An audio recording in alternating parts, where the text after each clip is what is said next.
welcome to Cannon Fodder. Boom! I love it. That's a good start. That's a good start. That's Dan Aulbach. I'm Brian Hedger, the Blue Jackets beat writer for the Columbus Dispatch, and Dan is over here, our first round draft pick, as I've referred to him before. Our do-it-all superstar who helps us out, and he's our co-host of this podcast here, the new Cannon Fodder. Today is Monday, January 12th. We are recording at about 9:20 p.m. And we are recording at this juncture at this time because the Blue Jackets decided to drop a bomb on the NHL a little bit and make a coaching change, and they fired head coach Dean Evason along with assistant coach Steve McCarthy, who runs the defensive pairs and also coordinated the penalty kill.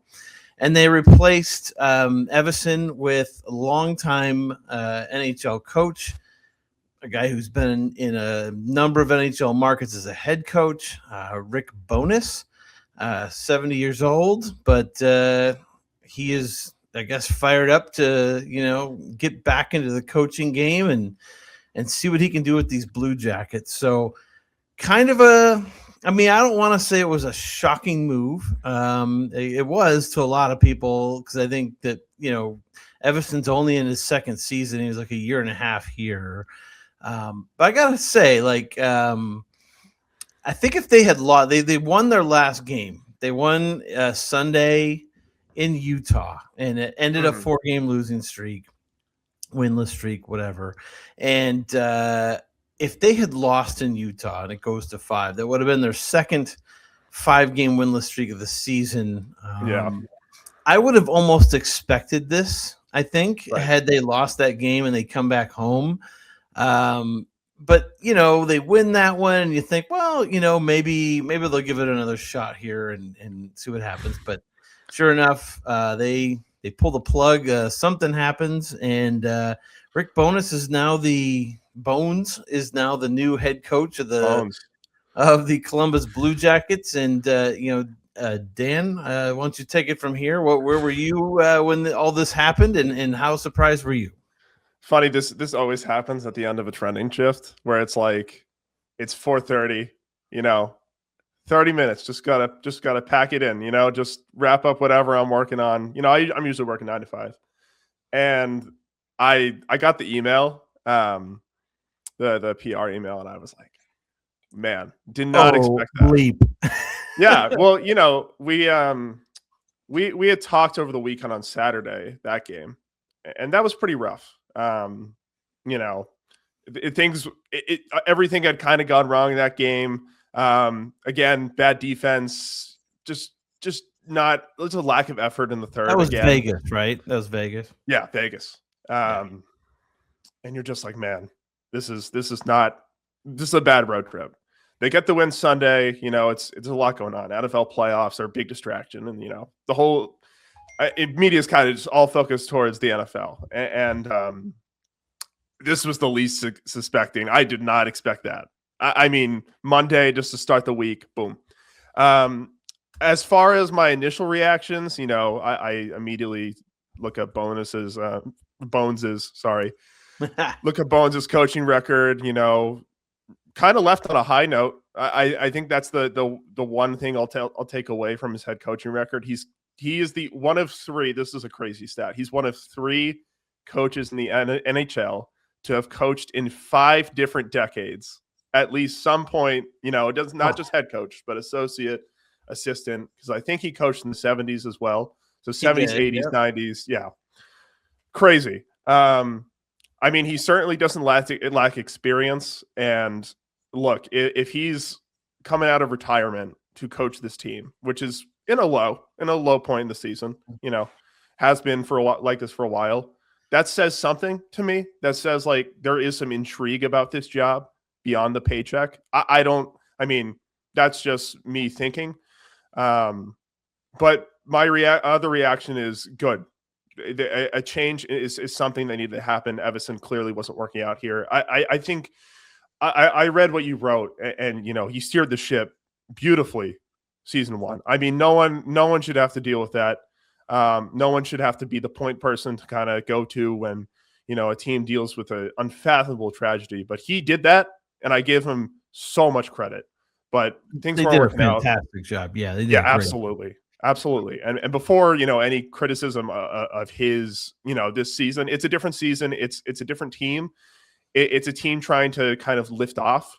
And he just wasn't evidently what they needed. And it's just unfortunate. So, Yeah. And, in recent years, I want to say the past 3, 4, maybe 5 years in the NHL, this has become kind of the norm. Like, it used to be a number of years ago in the NHL and other leagues as well that, I mean, if you're a coach and your team is struggling, you got more time to kind of try and work out of that mess, and at least to the end of the year or something like that, or maybe even another year, give it a roll back, run it back.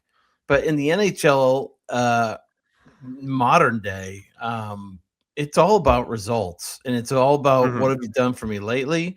And I mean, there's just a massive churn in the coaching industry right now for NHL. Yeah, and it's the same throughout all these professional and college leagues. Basically, the higher the profile, the more money that gets invested in these teams and everything else, the less patience there is. And what happened this season, this is a very interesting team because I think the podcast we just did before this, we talked about them blowing leads, and they've blown so many leads this year.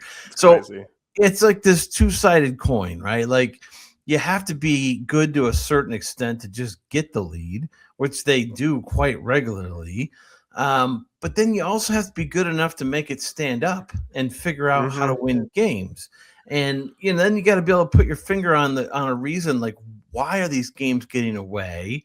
And I got the feeling that the coaching staff just didn't really know, or if they did, they didn't want to throw anybody under the bus type of thing. And it's probably the truth is probably somewhere in the middle. It's probably a collection of things. It's goaltending breakdowns certain times, that you have to have a save at some point. And that's both guys, to be honest with you. It's Greaves and Likens in key times. That's kind of let them down every once in a while, but then it's not all on the goalies. A lot of times they get put in terrible positions by their teammates, just making kind of head scratching decisions that turn into like odd man rushes at the worst possible times when they have a lead, and then the lead goes away.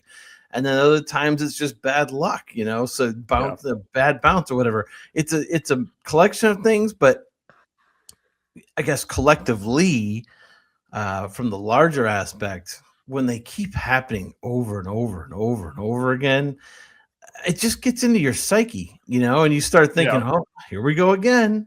How's it going to happen this time? And then it does. And then that becomes part of the culture. And I think if you're Don Waddell, the president / GM of this team, I think he just looked at it and said, hey, we might need to go in a different direction here, because this culture, you're starting to worry about that. Like I just said, that psyche kind of getting into the whole team and sticking there. So maybe make a change, go the another direction, and see if that helps. And to interject, the late leads, like you can say one thing, but you can also point to the stats and what's showing up in the team sheets. They have the most overtime losses in the NHL when leading after the second period. 5. It's not that many, but that's a significant number. And it's the most. And those are games that I could go back in December and point to the games that they should have won. There are some of those where, they're playing a team that is playing much better than them, but there are at whatever current point in time, but there are losses in there that you and I can both point to that are like, this is a fixable problem. And it's with a team that doesn't know that. The other thing, they're tied for the most losses entering the third period with a tied game. So games that could go one way or the other, they're dropping those too. So there's those are the things I look at. It's the tangible issues. And then the other side is the internal things. Well, after games in the locker room, it's, we got to get energy, but we just can't find it.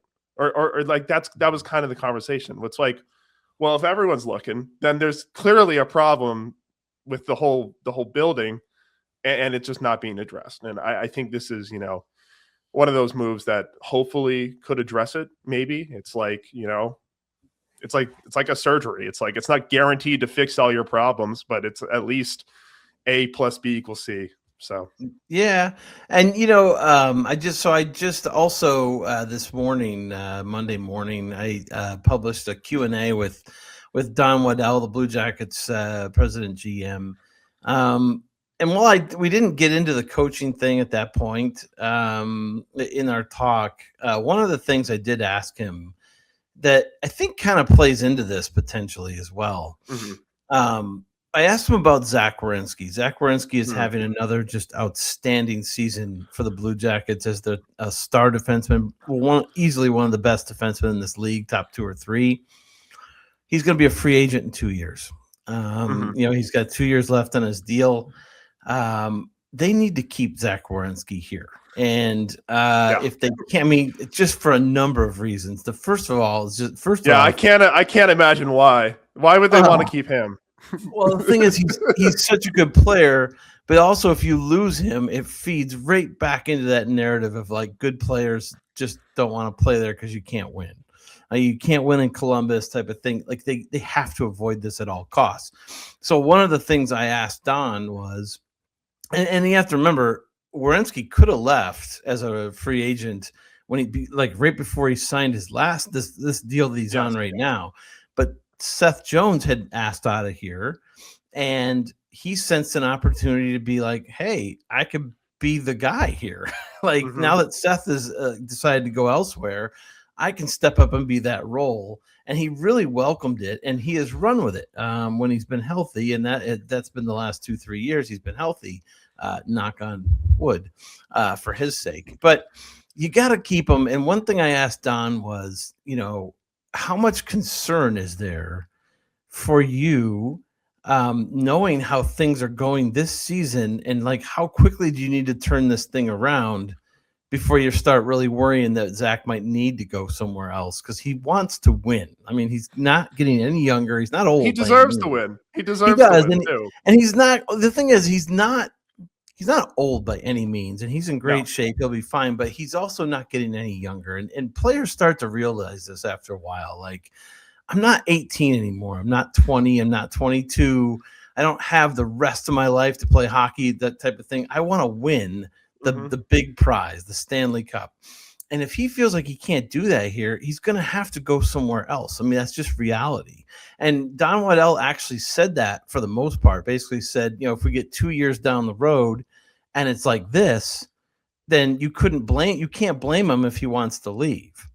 And nobody can. So when you look at it, you're like, but also Don Waddell did seem to, like, he believes wholeheartedly that there's enough talent here.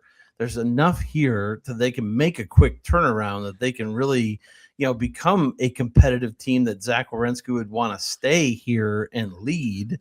But things need to happen. And so literally 2 or 3 days after we talked, this move happens. We're making a coach and you are making a coaching change. And it just, I don't know. The more I think about it, the more I think, it wasn't just with Werenski in mind. But I guarantee that's one of the factors when they're thinking about this is like, we got to get this thing turned around quickly. Yeah. That Zach can have some kind of evidence to be like, yeah, I do want to spend my career here. Because the next deal he signs is going to be, that'll be his last big deal probably, as far as long term. Kind of that cycle of, these marquee free agents. The one thing, there's 2 things to that. One, he's, Don was probably talking to you with that on his mind. I mean, 100%. I mean, this has to be the move that changes the team and does it in a short term. Like, there's a sense of urgency when you fire it. I know the coaching cycle has changed. Sure, there's shorter leashes, but there's a sense of urgency, and that's clear. If it wasn't clear in December when they were blowing third period leads, it sure as heck clear now. And then the other thing is just like, yeah, I mean, Werenski has the right, if he wanted to, at this current pace, to he doesn't owe, you know, management or the team anything. He is a winner. He should be a winner. He's about to play the Olympics. He'll probably get a taste of hopefully what winning is like at the highest level. And I couldn't agree more than I think every Blue Jackets fan would feel the same way. They'd want to see him succeed as much as they want him to stay. And I mean, he just won the men's world championship gold medal, you know, this past spring. And I believe that also, you know, it gave him a more motivation, but also just like an insight as to what it should be like or what it could be like if things were better here. You know, he wants to win here. That's the other thing is I think Zach does want to win here. I think there's just part of him that's like, you know, this team has been downtrodden and just trampled on forever. How cool would it be to be the guy who, or one of the guys who, you know, leads them to the promised land finally? You know, I think there is some of them, part of him that is intrigued by that. But you have to have some reason, something to really clutch on and like feel like, okay, yeah, the wheels are going in the right direction now. So that's important. One thing I want, we're going to get to Rick Bowness a little bit more about him in a little bit here. Another thing I did want to touch on real quick, though, is Steve McCarthy, the assistant who was let go as well. First of all, Steve McCarthy is just a fantastic human being. I mean, if anybody's ever talked to him, got to know him, he's a great guy. And you feel terrible that it didn't work out here. That said, it didn't work out here. Like, the stats weren't very good as far as, like, he ran defensive pairs, and also it was mainly a penalty kill coordinating. It just wasn't working for whatever reason. You know, again, there's multiple factors. There's goaltending. There's how you defend on the penalty kill, all that kind of stuff. One thing I felt like I noticed this year, like last year, I felt like they were a little more aggressive on the penalty kill. They would aggressively challenge shooters a little bit more. And this year, when they came into camp and then preseason and then to start the season, it was a more passive approach. Like, I mean, to the point where it feels like they just kind of let teams enter the zone without any problem, and then they drop back into they're trying to take away shooting lanes is what it is. So they're trying to frustrate teams by basically giving them nothing to shoot at. The problem is they've become so passive that the wings just collapse in. You know, the guy that you can just carry the puck right to the net now, and there's very little pushback, and they're still getting shots through and passes through. So it's not working. Now, whatever they were trying to do, I'm sure, I mean, there's a reason you do it, right? Like if that indeed was what McCarthy wanted to kind of make a shift to, or Evason for that matter, they wouldn't just do it willy-nilly. I mean, there's examples out there of teams that can do that really well and take and kill penalties really well that way and protect your goalie. But if you don't do it well and you struggle at it, you're going to give up goals. And when you give up goals, that's when people start complaining a lot. And I mean, McCarthy was here for 5 years as the NHL assistant coach. I just looked this up, and they were, I think it was 76.7% success rate, which was like 26th in the league over those 5 years. It's not good enough, you know, and that's different ways to do it. Like sometimes aggressive, not aggressive, however which way it was going, it just wasn't working. And, you know, he's young enough to where you're probably going to see Steve McCarthy latch on to another team somewhere. And, I mean, he may become just a fantastic NHL coach down the line. I mean, it's kind of a lot of times that's the way it goes in the coaching game. He's a former NHL defenseman who I actually covered as a defenseman. This is how old I am, Dan. Back in Chicago in the early 2000s with the Blackhawks. So I wish him the best of luck in the rest of his career. You know, it is interesting though, like this is also very, very Blue Jackets, just luck or however you want to put it. So McCarthy was for 5 years. First of all, he was, like I say, he was a player. Then he played for, and then he actually played the end of his playing career with the then the Erie Monsters, which is they're now the Cleveland Monsters in the AHL. Yep. Finishes his career, goes into coaching, and he coaches the AHL team. He's an assistant coach for the AHL, running the defensemen, all that stuff for the Monsters for 5 years, 4 or 5 years. So he's going to go back in that capacity with Trent Vogelhuber, the head coach, and I believe I don't know if Mark Letestu was going to be I don't know if he was hired as an assistant yet for the Monsters, but it was around that time. This is 2021-22. This is Brad Larsen's first year as head coach. He was promoted as one of John Tortorella's assistants. He got promoted. Tortorella and the team parted ways amicably, and Larsen gets the job. Jarmo Kekalainen hires Larsen. Larsen then hires Pascal Vincent as one of his assistant coaches. And then he hires a guy named Sylvain Lefebvre.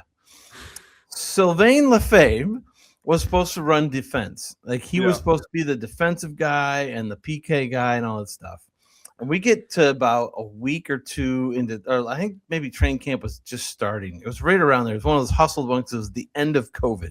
It was like that season where they started and there was hardly any fans, if any, in any of the stadiums. And they just wanted to play games in a regular season. They changed the divisions, how they were, so that you could change travel and all that stuff. So the league was being very conscious about COVID-19 at that point. Right. And to the point where they required all staff members to get a COVID shot. And Sylvain Lefebvre said, no, I'm not getting one. And Jarmo Kekalainen then said, well, if you're not getting one, you're getting fired. And he's like, I guess you're going to have to fire me, basically. And so then they fired him before he even coached. Game. Fire me. So he's out, and now they're without a defensive assistant right before the season starts, basically. So they promote Steve McCarthy. And Steve McCarthy, an argument, he was very young, and an argument could be made that maybe he wasn't quite ready for the NHL at that point. Maybe he needed a little bit more AHL seasoning as a coach before getting that opportunity. Now, that said, a couple things here. McCarthy ended up staying in Columbus for 5 years. He ended up coaching for being an assistant for Brad Larsen, Mike Babcock, who was only around for 70 to 8 days, but he didn't fire him. He kept him around. Then Babcock has to resign, and Vincent gets hired. He sticks around with Vincent. And then he sticks around when Dean Evason comes around, and then his contract is up last summer, and they re-sign him under Dean Evason. So clearly he's doing something that like 4 NHL coaches thought was the right thing, right? So like unheard of in any other league, by the way. That pretty much, And then what happened to Sylvain Lefebvre? You ask. Go ahead and ask, Dan. What happened? What happened? So he gets hired by former Blue Jackets assistant GM Bill Zito, who is the president of hockey operations / GM of the Florida Panthers, and Sylvain Lefebvre has gone with the Panthers to the Stanley Cup final for 3 straight years and won the Stanley Cup the last 2 in a row. Is that not typical? Is that not typical Blue Jackets history or what? Well, so I learned something today. I did a piece on every single Blue Jackets coach ever. And who did I come across that Scott Arniel. Oh yeah, who's coaching the Winnipeg Jets right now? So before this I learned about Bones, and I learned that Bones retires, and who takes over? Scott, who did not have not a good tenure at the Blue Jackets. That's very well known. No, very bad. He goes on to win a President's Trophy, which is pretty insane. I mean, like last year, right? Yeah, I mean, and now this is a guy that, I mean, was written off from probably a lot of head coaching cycles, and who succeeds a very good team that Bones left him. Obviously, they had 50 wins the year prior, but wins a President's Cup. I mean, that's pretty cool. It's just how the coaching works. I mean, you just don't know if you get your shot. Yeah. I mean, Gerard Gallant, successful journeyman coach, just kind of went all over. It's just how the coaching cycle works. Well, his first opportunity was here. That was his very first opportunity. And I wasn't here obviously when he was coaching, but from accounts from those, like such as former Dispatch beat writer Mike Arace and actually other former Dispatch beat writer Aaron Portzline, Gerard Gallant loved it here. Like, in fact, I guess I guess he still has like a group of friends here. Like whenever he's coaching, if he's coaching and he comes back, he sees this group of friends. Gerard Gallant, as an aside, was my favorite player growing up, actually, because I was a Red Wings guy. Growing up in Detroit, and he played on the same line as Steve Yzerman. And he was like Yzerman's protector type guy, also a sniper. He had a great shot, and so I don't know. He comes here and becomes a coach, and you're right, like. They riff him before he has a chance to really, get his feet set. Then he goes down to Florida. Now, I mean, he's kind of bounced around for whatever reasons, but you're right. He became a pretty good coach. He was actually the coach of the Vegas Golden Knights in their first season when they made it right to the Stanley Cup final, like as an expansion team. Yeah, which was crazy in a 31 team league. It's insane. Has since become 32. So yeah, I mean, there's a lot of that kind of stuff. In Blue Jackets history, if you look at it, but there's also the flip. Not to interrupt, that there's the flip side of this conversation, which is the fact that there has been 5 coaches since Tortorella left. Yes, and I just that's 4 years ago, and the instability that is. I know, GM. Yeah, I mean, coaches have changed, and it's a volatile market, and it's. I would say the NHL is one of the most volatile places for coaches, as we've just discussed. But there is, like, stability does help. And it does make winning hockey teams, at least for a little bit, more than, for example, like Evason's stay was 2 years, right? Pascal was a year, right? Yeah. Babcock wasn't even here forever for a game. 78 days. Yep. So in the off season. You would like to think that if they are hiring Bowness with the mindset that he will last longer than a season or 2 if he's coming out of retirement. So that's my hope for this hire. He's 70 years old. He's 70 years old. It was interesting. Okay, this is a great. Actually, Dan, it's a great segue. Amazing segue. We're getting better at our segues. And is it? Yeah. I mean, we're naturals here. It's a great segue to talking about Rick Bowness because of Bones, as we've been calling him. Obviously, it's a fun nickname, right? So I don't even know the guy, and I'm already calling him Bones. But it's a good segue. I had you're just warming up for Wednesday. You're just like, hey, Bones, what's up? Right. Exactly. Hey, Bones, what's shaking? When this news broke and I saw that they had hired, Rick Bowness, I immediately thought, like, I've heard some stories over, everyone has, stories, a reputation, things like that. And I had initially heard that he was really hard on players, that, eventually he just grinds on players. They don't like him, that kind of thing. And it was like, what are they doing here? Hiring this guy after, Evason, I think Evason had kind of lost the room as well. That said, I decided to reach out to longtime friend of mine, longtime beat writer of the Winnipeg Jets, who covered Rick Bowness when he was with the Jets, Ken Wiebe, Wiebe, for those who'd like to look him up online. Fantastic writer.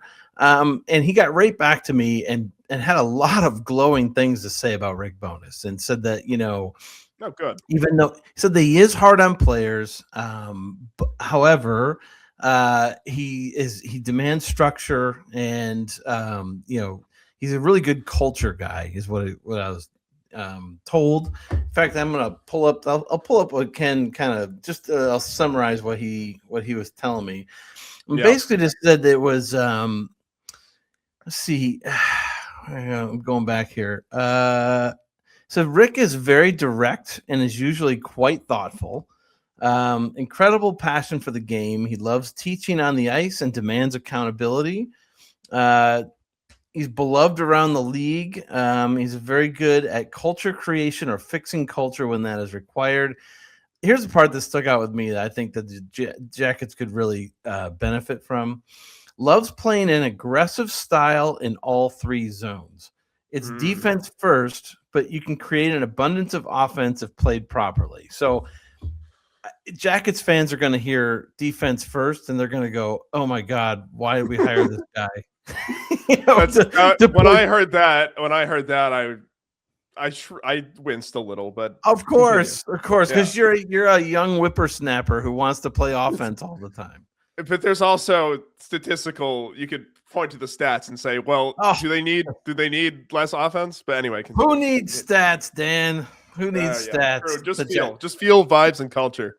The Blue Jackets need stats. That's the answer. Yeah, but I do like aggressive in all three zones because that tells me that he wants to have a strong forecheck as well. Yes, which is something we've both talked about. Yes, but again, I also think it plays into the third period lead thing. This was interesting this year because their woes, the Blue Jackets' woes, started when they played a lot like they did with Pascal Vincent 2 years ago. With the lead, they kind of recoiled. You ever see those? Like you're probably too young to even remember what an old Western was like, but like the old Western movies, like they would get into these big shootouts, and all they do is they like put their backs together with their guns, and they just kind of draw in, and it's just like start shooting in a circle. That's what it kind of felt like. The final scene from The Good, Bad, and the Ugly, where they're all where they all just back into a circle, and then they start firing out. That's the way they were trying to play defense. They would just like get all bunched up in the slot, and then just let the other team have the puck all night long for the last 10 minutes of the game, just firing shots. And it's like, that is not going to work. We said that again for Pascal Vincent, and it didn't work for him. Yeah. And then Dean Evason came. I didn't feel like they had that problem last year, but for whatever reason, to start this year, they did it. It came back. It came roaring back, and it's like, what are we doing? But then it was very interesting. So that was like the first 2 or 3 blown leads, maybe 4 blown leads, and you're like, oh, what is going on here? They're doing this again, and it's like you have to be more. And Zach Werenski, of all people, was the first one. Was like, hey, we got to keep playing the game. We can't just sit back and let teams come at us, right? So then they start trying to do that. Like you notice it, they start doing it, and they still blow leads. It was like then they were turning pucks over in really bad positions, and you started thinking, well, maybe this is why the coach wanted him to go back into a shell because like he doesn't want him to turn the puck. Like, so anyway, getting back to Bowness, they need more structure. They need somebody who's going to be, hold them accountable and make them play. I get tired of hearing the right way, so I'm not going to say that. But, I do want to see them have more aggression when they have a lead and it's late in the game. Just keep playing the game. That's all Zach has said. Just keep playing. Like play the game. You built the lead by playing the game. So why would you change the way you're playing now? Yeah. Speaking of aggression, there's some history between Bowness and Evason. I don't know if you saw this on Twitter. Have you written this yet? Have you written this? I wrote it. It took me a bit because I didn't know the backstory. I was like, okay, so Bowness is jarring at Evason. So it's one of the greatest videos ever. Do you know what happened? Yeah, well, they got in a fight, and I don't know what it was over, but Bowness was basically yelling at him, and then basically challenged him to a fight, I think. And Dean is a former player who got into many. He's not the biggest guy. 1,000 penalty minutes.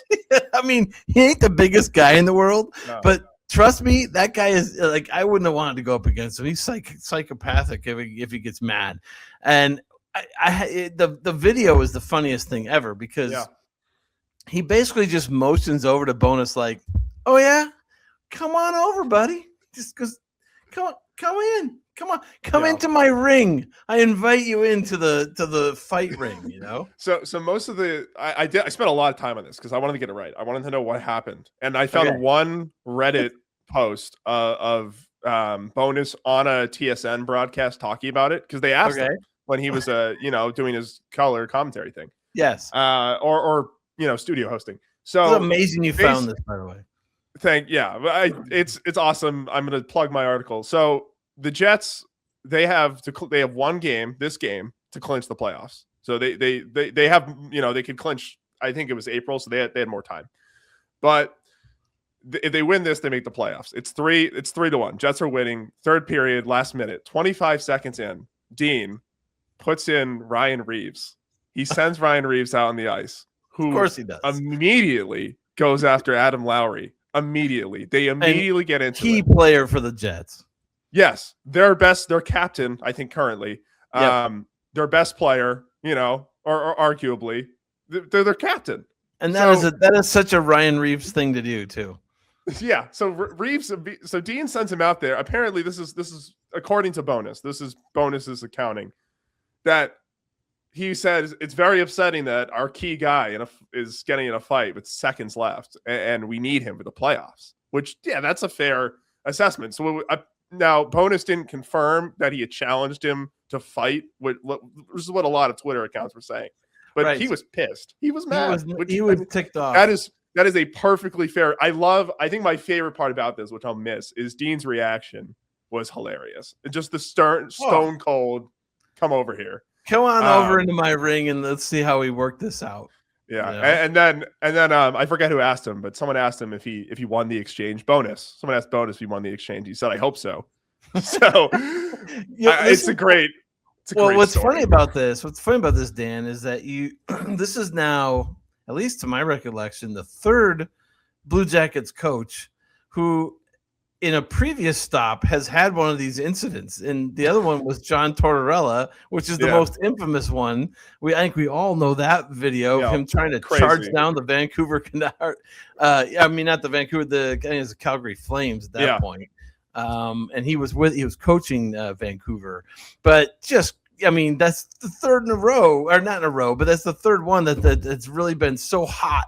Like in a game and on the bench, and that one was interesting too because that was the start of the game between, I believe it was the Flames and the Canucks, and it was Bob Hartley was the coach for Calgary, and I can't remember which one of them it was. Well, I think it might have been. It was in Vancouver, so it had to be Torts. Torts put out his fourth line to start the game, and it was like a fourth line of like brawlers basically, and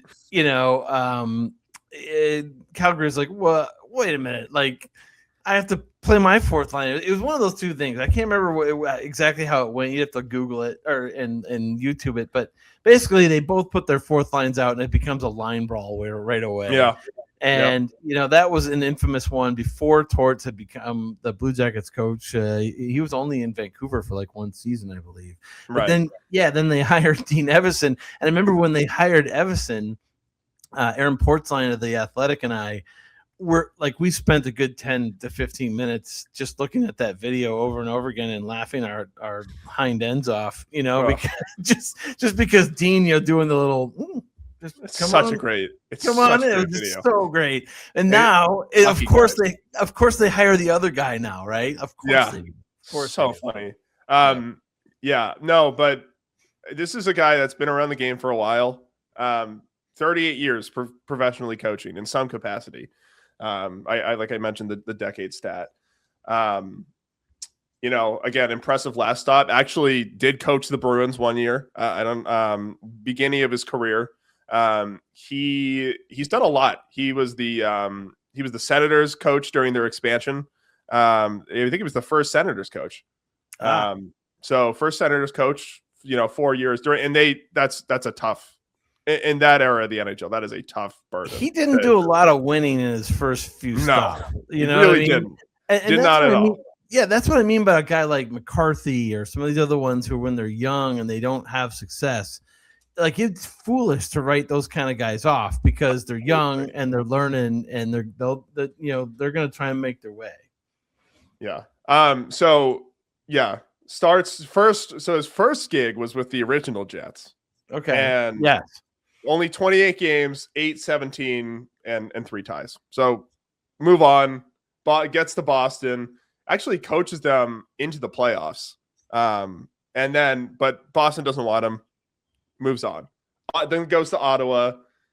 39, 178, and 18 ties. That is not a pretty record, but again, that's an expansion team. So gets a pass there. Islanders, 2 seasons, 38, 50, 12. Okay. Now we're kind of getting into this is like the 5th year as a head coach. Right. Has a hiatus from head coaching and then gets Phoenix, actually. He gets the Coyotes for a season. Coyotes. For 20 games. 2, 12, and 3. So again, just not great records. And then gets the Stars. He was an assistant coach for the Stars for a while. And then they elevate him. Western Conference champions. So, and that was after it's what? Like 15 years in between head coaching jobs between and Phoenix he spent and Dallas. Those 15 years. He spent a lot of time as Tampa assistant coach. Yes, yeah. So learning from some of the best head coaches. So he had definitely, he had his trials and again, kind of written off. I mean, that's fair to say, written off as a head coach. Again, kind of almost gets handed a team in Dallas. He gets past the reins. Forgot the coach's name that got let go for cause during that season. I literally saw this earlier, but 3 decent seasons at Dallas, not good, not great. Obviously making the Stanley Cup, I think that says something. Yes, especially when you're thrown into a season. So there's some good, there's definitely some bad, as I've pointed out. So this is interesting. That's all I'll say. It's interesting. It's been around the league for a long time. Well, another thing that's going to be interesting is to see what they do to fill McCarthy's position. And I did kind of poke around a little bit. We'll find more. I will find out more officially tomorrow from Don Waddell. He and Rick Bowness are going to meet with the media at noon tomorrow, following the Jackets morning skate. So I guess most people will hear this. Most people will hear this today. So you'll hear he's talking to the media today. Sorry, today. Meaning Tuesday, January. What is it? 13th. Yeah. And we're recording this on the 12th. But just kind of poking around, it sounds like they're leaving that position open right now. They're going to figure it out as they go along. So that could mean anything. That could mean one of the guys on staff right now, like a Scott Ford or someone else, may be promoted. Who knows? Or handle it in the interim, and then maybe Rick Bowness chooses an assistant of his own. He's got to know one coach over the past 50 years. So. You would think. I had it thrown out today by somebody, and I thought this was interesting as well as a potential thing. Although I don't think they would do it mid-season. But Trent Vogelhuber is the head coach for the Jackets AHL affiliate in Cleveland, the Cleveland Monsters. Yes. He's been there for a while. He's a really good young coach. Yes. He's more of an offensive guy, offensive minded, I think. He's a forward as a player, but it would make all the sense in the world if eventually maybe they promote Trent Vogelhuber up to the staff and as one of Rick Bowness. And so if it works out, Bowness is here for however long. I mean, he is 70 years old. I don't know how long he wants to be kicking around doing this, but maybe he would be a perfect guy as a transition if you did want to keep Vogelhuber eventually in that head coaching role potentially. I like that. I think that's a good prediction because, with a guy coming out of retirement at age 70, you wonder what the long-term plan is. Right. He wants to win. And then leave. I think. Yeah, I think they want. I think this is kind of what Don's comments the day before he makes the move or the morning of, whenever you talk to him. that they kind of make sense. They kind of align. It's like we want a fast turnaround in the next 2 years. Yep. So you put in a guy that's done it for a while, and then you hand the reins off to a young buck like Trent, born and raised in, I think, Dublin, right? So he was the first Blue Jackets local draft pick. Really cool. I think they got him like in the 7th round or something. He did not make the NHL, but he had a nice career in college, and then also I believe it was Miami. I mean, and then, we might be onto something. The stars align for that. Possibly, you never know. And the other one is, it's interesting. I think they would go Vogelhuber first, probably, but they had a former Blue Jacket, former Edmonton Oiler, former a number of other teams. Mark Letestu used to play here. Mark Letestu was a really nice NHL player. He was a good two-way centerman. I mean, this guy, and actually he played in Columbus, and even though he got traded away from here or left or whatever, him and his wife, they're not from here. They're from, I believe they're from out near Edmonton or somewhere in Western Canada.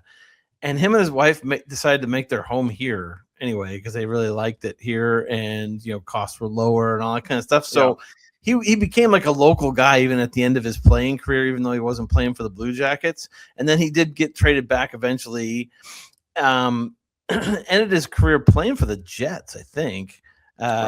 Got injured and then had to stop playing. But he got into his coaching career as a young player, or a young guy as well, after his playing career. He was one of Vogelhuber's assistants the past 2 years. He gets his own head coaching job in the AHL for the Colorado AHL team.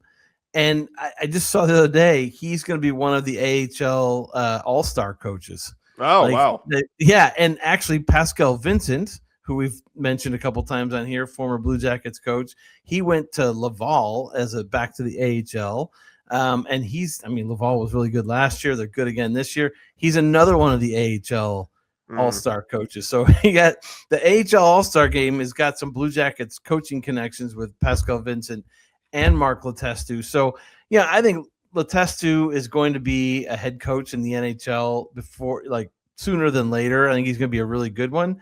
But I also feel that way of Vogelhuber as well. So, and he's already in-house. And you're talking about a Blue Jackets franchise here.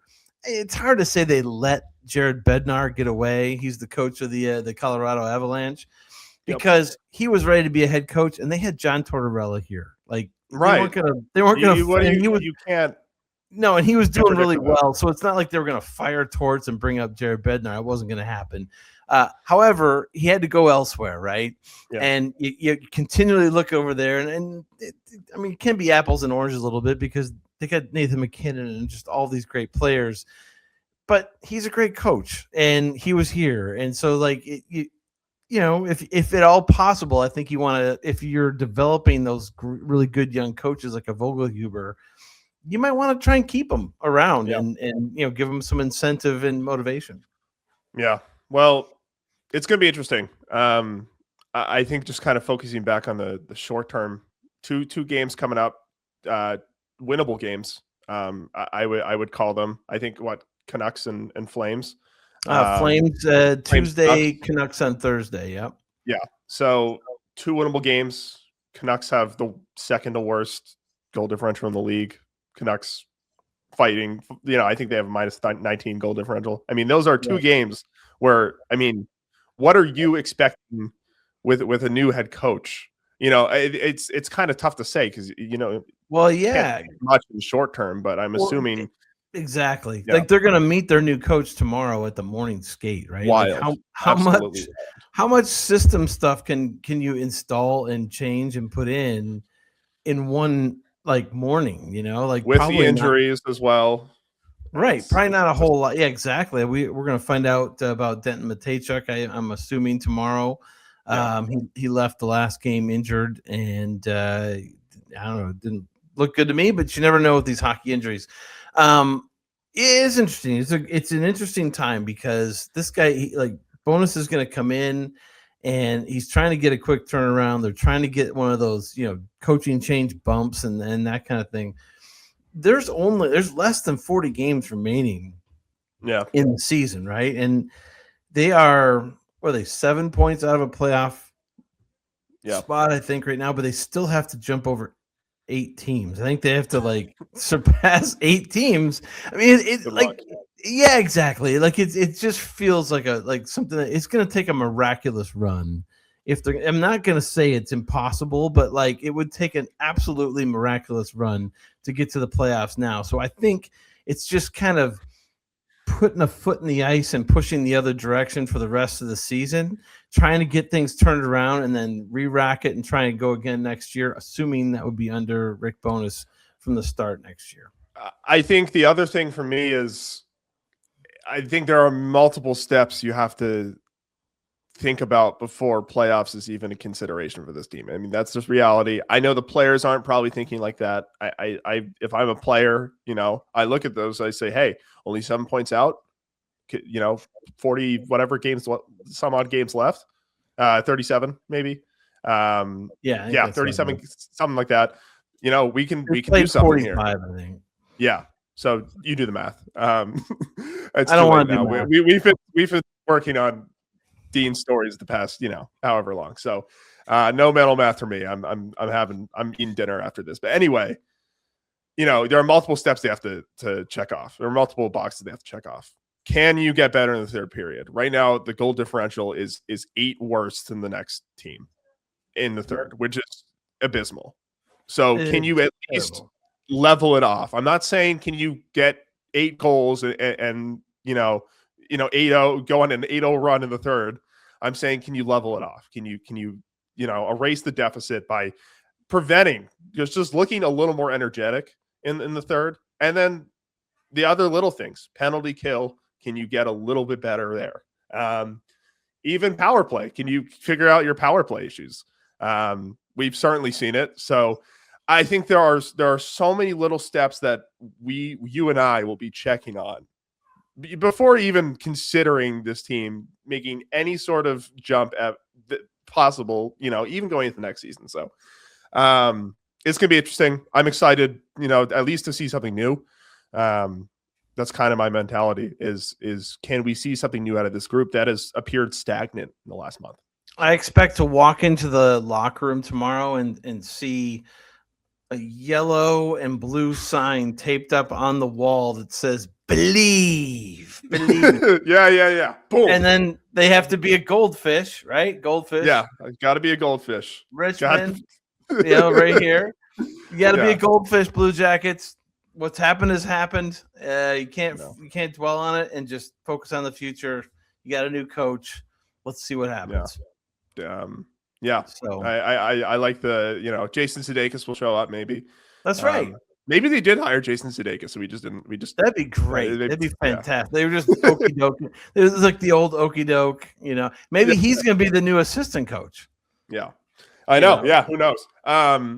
Before we wrap up here, I do have an exciting announcement. I just booked my flight to Florence. I'm going back. Oh, my parents. Yeah, I know. Wow. Yeah. Breaking news. Lucky dog. News. Yeah. Wow. And your parents live there now, or they're staying there now? So they just retired and they got an Airbnb. They said, screw you guys, we're going abroad. We're not taking you with us. But I like your parents already. Yes. Yep. Yes. No, I have those same plans for my family as well. Just me and my wife. Goodbye. See you later. Yeah. The offer though was that if I can buy a plane ticket, I can stay there for not too long. I don't want to bother their however many. You can go back and get one of those sandwiches. Those fantastic. So my flight is straight to Florence from JFK. Oh wow. So so it's I'm gonna drive to the New York area, see my girlfriend, and then go for a week. Eat several paninis and just live life. When are you going? Late March. So early April, late March. So kind of in a little bit of a dead spot between March Madness is like turning into just like the quarterfinals and the semis and stuff. What are we gonna do without you? And the Blue Jackets are about to make the playoffs. Well, Good luck. You're just gonna have to see what it's like without me when you jump ship in December. But that's right. No, I thought we had to. I was out. We didn't. Yeah, we didn't mention that in the last pod, so I had to bring it up. You were gone. I didn't even get to cover another Dean Evason game, like in person. I just my goodness, it was all I covered the last Dino game in person for us. Yes, you did. Yes, you did, sir. I was out I was back home. Yeah, it was crazy. Yeah, I was so jealous over break. I was doing good. I got to fill in on this beat for a little bit, and was I walked to the arena one game from my apartment. That was fun. Yes. The one game that you joined me, it was like a blizzard. Basically. Yeah, that game. Yeah, that was wild. You just walked there. I was like, okay. Old school New Hampshire. It's what all of those right. North Shore hockey players would do. That's right. Yeah, but no, it was a good time. I can't wait to go back to Italy. I'm gonna. I'm jealous. I'm jealous. I loved every second of there, and every food that I tried there was fantastic, and I recommend it to everybody listening to the pod. Go over there, go across the pond and get some food and get some culture in your life. And, completely. If you're lucky enough to go, do it. Don't even hesitate. Just see something else for a change. But I'm back now, and we have a new coach, and we just discussed that, and we're going to go from here. So we're going to wrap this one up. Dan, thank you so much for joining me again.